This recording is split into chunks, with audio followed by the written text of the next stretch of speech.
말씀 민수기 35장 11절에서 15절 말씀. 너희를 위하여 성읍을 도피성으로 정하여 부지 중에 살인한 자가 그리로 피하게 하라.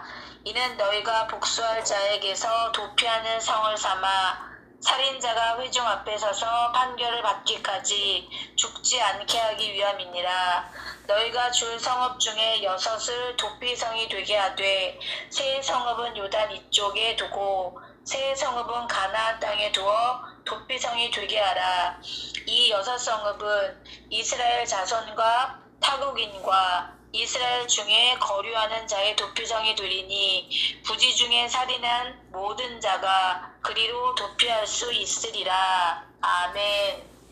아멘.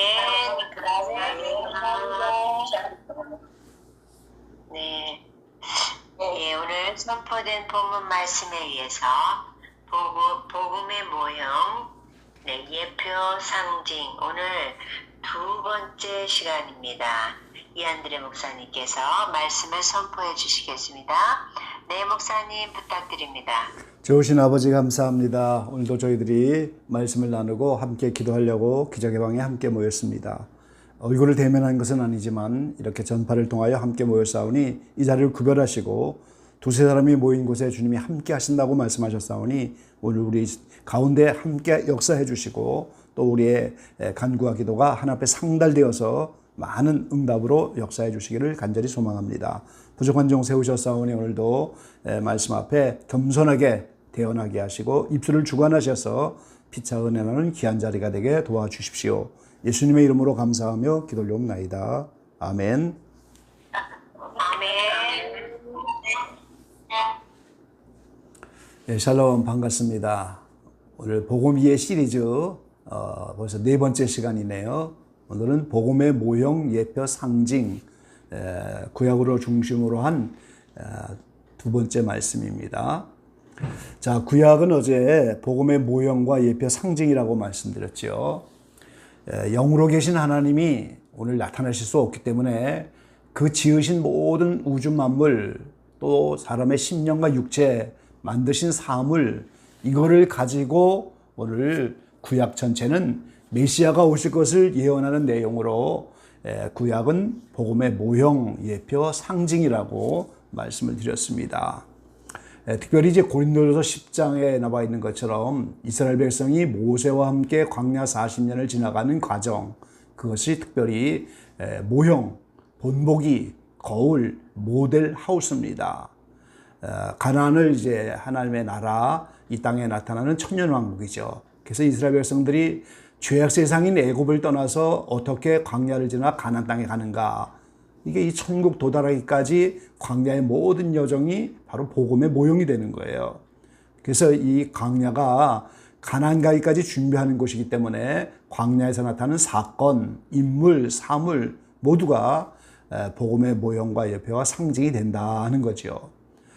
이건 인류 역사 전체가 이 땅에 나타난 천년왕국까지 가는 과정의 상징이고, 한 사람의 개인이 마음속에 이루어지는 하나님의 나라가 만들어지는 과정입니다. 그래서 이제 어제 어린 양이 바로 예수 그리스도를 상징하는 모형으로 말씀드렸고, 또 광야 40년 동안 먹었던 만나, 그리고 반석을 쳐서 생수가 나왔는데 이게 다 모형과 예표고, 또 마라에서 쓴물을 만났을 때 하나님이 지시한 한 나무, 그게 바로 십자가라고 말씀드렸죠. 그래서 십자가 안으로 우리의 무거운 짐을 내려놓고 십자가를 통하여 혹독한 쓴물과 같은 환경이 단물로 변하는 여호와 라파의 하나님, 치료의 하나님에 대해서 이렇게 말씀을 나눴습니다.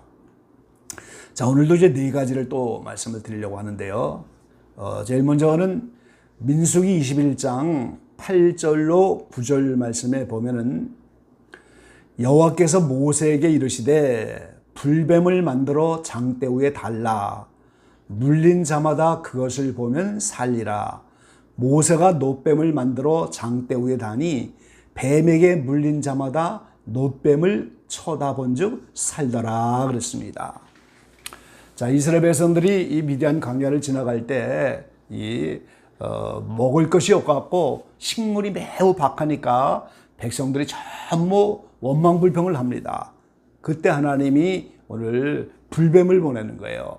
그래서 원망불평하는 사람을 전부 불뱀이 물고 그때 모세를 통하여 노뱀입니다. 구리뱀. 이거를 장대에 높이 달아서 뱀에게 물린 자마다 그 노뱀을 쳐다보면 사는 역사가 나타났죠. 근데 이것도 여전히 복음의 예표고 모형이라는 거예요. 예수님이 직접 말씀하셨잖아요. 모세가 장대에 구리뱀을 만들어 달리는 것처럼 나도 이렇게 달릴 것이다. 바로 십자가 위에 달리시는 예수님을 상징하는 거예요. 그래서 이 불뱀은 곧 악령들을 말하는 겁니다. 하나님이 구약시대에 욥에게 사탄을 붙이셨잖아요. 욥을 이렇게 하나의 제사장과 같은 위대한 인물로 만들기 위해서 여러 가지 환경을 어지럽히는데 그 하나님이 사탄에게 허락을 하셨어요. 생명은 건드지 말아라. 그래서 이제 그 모든 환경 가운데서 결국 욥은 그 연단과 훈련을 잘 마쳤는데 그 악령을 붙이시는 것, 이게 바로 불뱀을 보내는 거예요. 그러니까 하나님이 이 광야를 지나는 이스라엘 백성에게 불뱀을 보내는 것처럼 가나안 천국 가는 우리에게도 환경 배후의 악령들을 보내갖고 여러 가지 환경을 만드는데 그 여러 가지 불뱀을 만나서 불뱀에게 물리는 그 어려운 환경 속에서 십자가에 달리신 노뱀, 구리뱀, 예수님을 쳐다본 즉 살더라 이렇게 말씀하는 거예요. 그래서 십자가에 달리신 예수님을 바로 모형으로 이렇게 보이신 거예요. 그래서 오늘 저와 여러분이 여러 가지 환경 배후에서 역사하는 악령들입니다. 이스라엘 백성들이 애굽을 떠났지만 바로 군대가 쳐들어오고 아말렉이 쳐들어오고 미디안 연합국이 쳐들어오는 것, 이 전부 광야 가운데서 우리를 믿음을 빼앗으려고 방해하는 악령들을 상징하는 거예요. 그래서 이제 세 차례 싸움을 마치고 가나안 땅에 들어가는데 이런 여러 가지 연단과 훈련 속에서 이런 환경이 나타날 때마다 우리는 십자가에 달리신 예수님을 바라보면 그런 사는 역사가 있습니다. 오늘 기자회견 모든 지체들이 환경배에서 역사하는 악령들에 의해서 여러 가지 어려운 환경들을 당하지만 다시 한번 십자가에 달리신 예수님, 모세가 노뱀을 만들어 장대에 단 그 장대의 노뱀을 바라보면 사는 역사가 있는 것처럼 똑같이 이것을 모형으로 하여 십자가에 달리신 예수님을 바라볼 때 놀라운 기적의 역사로 치유가 되는 겁니다. 두 번째는 출애굽기 17장 15절로 16절에 모세가 단을 쌓고 그 이름을 여호와니시라 하고 가로되 여호와께서 맹세하기를 여호와가 아말렉으로 더불어 대대로 싸우리라 하셨다 하였더라. 이스라엘 백성들이 아말렉이 느닷없이 쳐들어와서 모세가 손을 들면 이기고 내리면 지고 이렇게 반복하다가 아론과 훌이 모세 손을 완전히 들었을 때 여호와 니시로 하나님이 승리의 깃발이 되셔서 아말렉을 물리치고 승리하게 됐다는 겁니다. 이것도 마찬가지죠. 이 장로님과 권사님이 목사님을 보필해서 이렇게 목회하는 그런 내용이 아니고 바로 우리가 모세가 완전히 손을 든 것처럼 이런 어려운 환경 속에서 아말렉이 곧 악령들의 공격이라고 말씀드렸잖아요. 환경 가운데 이런저런 환경이 막 나타날 때 완전히 손을 들어야 돼요, 우리가. 이건 항복하라는 거예요, 하나님 앞에. 하나님 뜻대로 순종하겠다고 결단하라는 겁니다. 이 결단이 빠르고 이 항복하고 뜻대로 행하는 그것이 빠를수록 여호와니시라고 하는 하나님의 승리의 깃발이 나타나서 이제 우리는 다시 한번 승리하게 되는 겁니다. 그래서 여호와니시가 지나고 나니까 하나님이 시내산에 강림하여 율법을 주시고 성막을 짓게 하시고 새로운 전환점을 맞게 하시잖아요. 오늘 저와 여러분도 마찬가지입니다. 여러 가지 어려운 환경이 오면은 이제 하나님의 뜻을 구하고 뜻대로 하기를 순복하고 두 손을 들어 항복하면 하나님의 승리의 깃발이 되셔서 우리 가운데 대신 싸워주시고 우리 환경에서 승리하게 되는 줄로 믿습니다. 그래서 이 여호와니시도 바로 복음의 예표가 되는 거예요. 세 번째는 민수기 31장 4절로 6절에 비느하스 제사장이 나오는데 오늘 이 마지막 광야 미디안에서 싸울 때 그 비느하스라고 하는 엘르아살 제사장의 아들도 여전히 제사장이잖아요.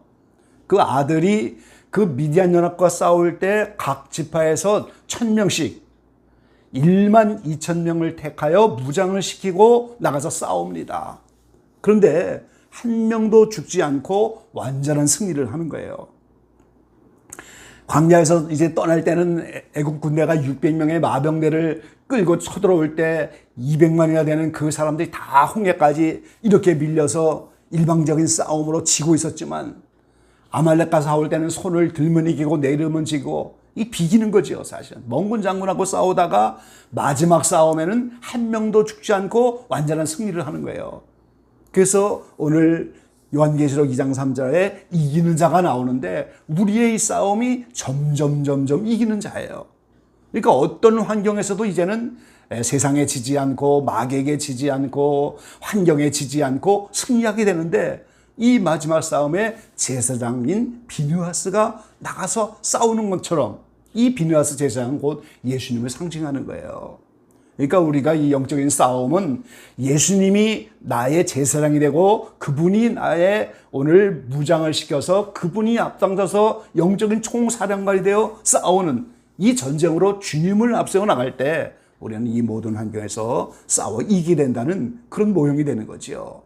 그래서 비느하스는 곧 앞서간 대장 대신 예수님을 상징하는 겁니다. 그래서 이것도 하나의 모형이 되는 거죠.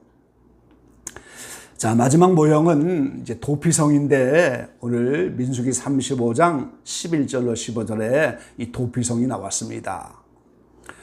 이 가나안 땅의 기업으로 이제 땅을 주실 때 레위 지파에게 48성읍을 이렇게 주는 거예요. 이 레위 지파는 성전 봉사하는 그런 지파이기 때문에 다른 기업이 없었어요. 그런데 이 가나안 땅에 이제 성읍을 줄 때 그런 성읍을 주면서 6개의 성읍을 도피처로 세우라고 오늘 본문에서 말씀하고 있어요.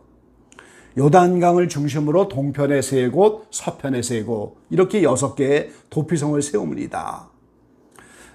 지역으로 말하면 이제 요단강 중심으로 도피성 동쪽은 골란, 길르앗, 라못 그리고 벳셀, 서쪽은 게데스와 세겜 그리고 헤브론 이렇게 6개를 세웠는데 이 민수기 35장과 이 전체 도피성의 설치 내용을 보면 이스라엘 전역 어디에서나 32km 이내에 위치하고 있어요. 하룻밤 지금처럼 뭐 교통이 좋은 그런 데가 아니지만 하룻밤 걸어서 다 도달할 수 있는 거리예요. 그 도피성은 도로를 14m 이상으로 넓게 달아놔서 길을 잃지 않도록 이렇게 대처하고 안내판도 설치를 해놓아요. 그러니까 누구나 도피성으로 피난 갈 때 이렇게 어려움 당하지 않도록 이렇게 하나님이 6군데를 정하여 가까운 거리로 안내판도 설치하고 큰 도로를 닦아서 누구나 들어오게 하는 거예요. 근데 이게 하나의 모형이라는 거예요. 이제 그릇, 무릇, 그를 살인한 자가 그리로 도피한다. 이제 고의적으로 살인하는 게 아니고 이렇게 실수로 이렇게 한 사람들이 그 도피처로 숨어들면 아무도 건드릴 수가 없는 거예요. 그래서 하나님이 정한 이런 도피성에 들어갈 수 있는 사람들은 그 도피성에서 재판을 받을 때까지 그 가족이나 원수들로부터 살해당하지 않도록 보호하는 거예요. 재판 받을 때까지입니다. 그리고 그 해에 제사장, 대제사장이 죽으면 자기 산업으로 돌아갈 수가 있어요. 이제 민수기 35장 28절에 계속해서 보면은 그 말씀이 나옵니다. 그래서 이것이 영적인 의미인 겁니다. 이 하나님이 인생이 실수하고 허물과 죄 가운데 있는 인생이 심판주인 대신 예수님이 올 때까지 이 심판을 받도록 보호해 주는 거예요. 그리고 대제사장이 죽으면 사면받고 면제받는 것처럼 십자가에 달려 죽으신 예수님, 그 예수님은 이 땅에 오셔서 십자가에 달려 죽으셨지만 부활하심으로 대제사장이 되셨잖아요. 그래서 자신의 피를 하늘 보좌에 올라가서 그 피를 뿌리셔서 그 영원한 속죄를 이루시는데 그 부활하신 예수님이 대제사장입니다. 그래서 예수님이 십자가에 달려 죽으시고 제사장이 되신 이 십자가에 달려 죽은 그 예수님, 그분 때문에 사면을 받고 면제를 받는 영적 의미를 가지고 있는 거죠. 그래서 이 도피성은 누구나 쉽게 찾아갈 수 있어야 되고 누구나 보호를 받아야 되고 합당하게 재판받을 수 있는 심판대까지 갈 수 있도록, 그리고 대제사장 때문에 면제받는 이러한 제도입니다. 그래서 이것이 오늘 본문 가운데 보면 이제 15절에 이 6성읍을 이스라엘 자손, 타국인 이스라엘 가운데 우거하는 자 누구든지 갈 수가 있는 거예요. 그러니까 오늘 이방인의 우리도 이 도피성의 이 피난처를 여전히 우리를 위해서도 주님이 십자가를 통해 준비해놨다 하는 그러한 모형과 예표가 되는 거죠. 저는 이제 개인적으로 저희 성체교회를 세운 지가 7년 돼서 지난주에 7주년 기념 예배를 드렸습니다마는 7년 전에 사실 이미 은퇴해도 될 만한 그런 나이가 됐었는데, 그 당시 하나님이 교회 이름을 주시면서 교회 개척을 명하셨어요. 그런데 그 이름이 바로 시타델입니다. 영어로 시타델이라고 주셨어요. 한 10여 년 전에 이 한진 해운에 한진 텐진호가 이 소말리아 인근을 지나가다가 납치를 당했어요. 그런데 이 선원들이 그 배에 준비된 바로 피난처입니다. 배에 그 선원 밑에 깊숙한 곳에 피난처를 만들어 놓은 것을 그걸 시타델이라고 하는데, 그걸 숨어버린 거예요. 그러니까 이 해적들이 배를 움직이려고 해도 선원들이 다 숨어버리니까 배를 움직일 수가 없잖아요. 그래서 그 시타델은 두꺼운 철판으로 만들어 놓고 거기서 일주일간 버틸 수 있는 비상 식량을 만들어 놓고 이제 한국과 연결할 수 있는 통신 장비를 만들어 놓고 이래서 한국으로 급히 연락을 해갖고 우리들 한국 해군이 가서 구출을 했습니다. 근데 반면에 삼성 주얼리호는 이 시타델이 뚫렸어요. 이 두꺼운 철판으로 만들어서 기관총도 뚫을 수 없는 그런 든든한 시타델이 돼야 되는데 그 피난처가 무너져 버리니까 오늘 소말리아 해적들에게 납치당하고 말았던 그런 사건이 있었거든요. 그때 제가 이제 감동을 받고 그 시타델이라고 하는 그 칼럼을 복음신보에 기재했던 그런 때가 있었습니다. 근데 하나님이 그 단어를 생각나게 하시면서 시타델로 이제 교회를 개척하라, 이런 하나님이 이름을 주면서 명령을 하신 거예요.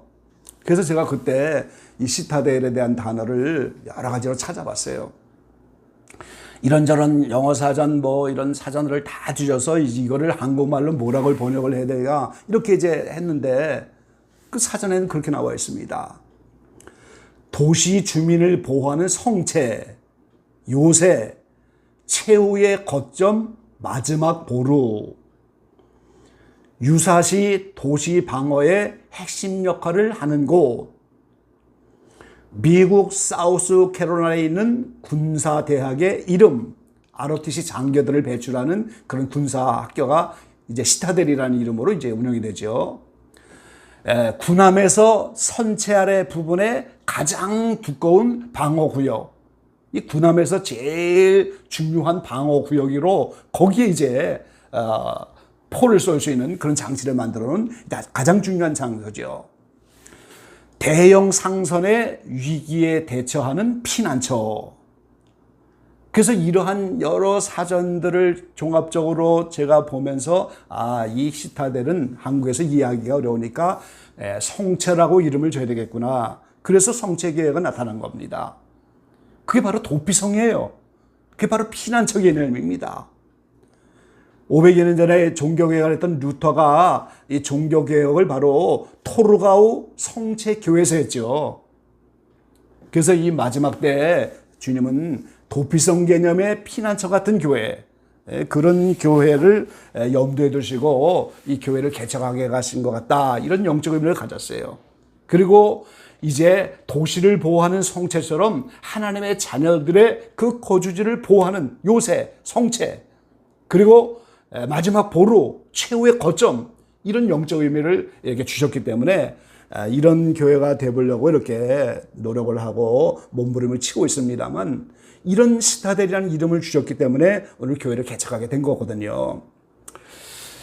오늘 기적의 방의 모든 지체들, 이때 정말 우리가 마지막 때가 다 되어진 것을 우리가 다 이렇게 피부로 느껴가는데, 이런 환난의 때에 우리는 도시를 보호하는 성체처럼 영적인 하나님의 자녀들을 보호하는 성체 요새 최후의 거점 마지막 보루 같은 피난처의 개념, 도피성과 같은 그런 개념, 이거를 우리가 가지고 대비를 해야 됩니다. 그래서 여러분이 있는 처소마다 이 마지막 때 이런 시타델의 개념을 가지고 이렇게 소말리아 해적이 쳐들어와도 그 시타델을 잘 준비했기 때문에 구원받았던 한진해운의 배처럼, 반면에 삼성주거래원은 시타델을 준비하지 못했기 때문에 납치되고 말아가고 몸값을 요구하게 되고 말이죠. 마지막 때 소말리아 해적처럼 원수마귀들이 이렇게 악령들이 무적행을 열어 다 나올 건데 누가 이 영적 싸움에서 이 도피성 피난처 같은 개념으로 구원을 받겠습니까? 기적의 방의 모든 지체들이 이런 구약에 나온 여러 복음의 모형과 또 모형과 여러 가지 상징, 예표 이런 의미들을 좀 더 깨달아서 이렇게 도피성의 의미 가운데 잘 깨달아서 그런 것이 잘 준비될 수 있는 우리 기적의 방 모든 지체들 되시기를 주의 이름으로 간절히 기원합니다. 아멘. 아멘. 감사합니다, 목사님. 감사합니다.